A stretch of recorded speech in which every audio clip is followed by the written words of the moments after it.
নমস্কার বন্ধুরা, তো আজকে আমি করে রাখবো পোড়ল মাখা। তো পোড়লটা পুড়িয়ে তারপর মাখা করব। তার জন্য আমি উনুনটা ধরিয়ে নিয়েছি। এবার আমি পোড়লটাকে দিয়ে দেব। দেখুন বন্ধুরা, কত সুন্দর পোড়া হয়ে গেছে। উনুনে পোড়ালে খুব তাড়াতাড়ি হয়ে যায়। এই যে আজকে আমি মামা বাড়িতে এসেছি, তার জন্য এখানেই রেসিপিটা করে নিচ্ছি। আমাদের পোড়লগুলো পোড়ানো হয়ে গেছে, এবার আমি নামিয়ে নেব। পোড়া হয়ে গেছে আর আমি লঙ্কা, জিরে আর তেলটা আগে থেকে খড়িয়ে নিয়েছি। এবার দিয়ে দেব আমি লবণ।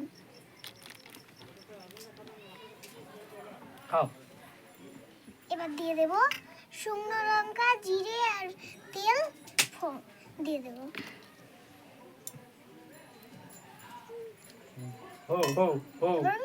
মাখা হয়ে গেছে, এবার আমি টেস্ট করে দেখবো।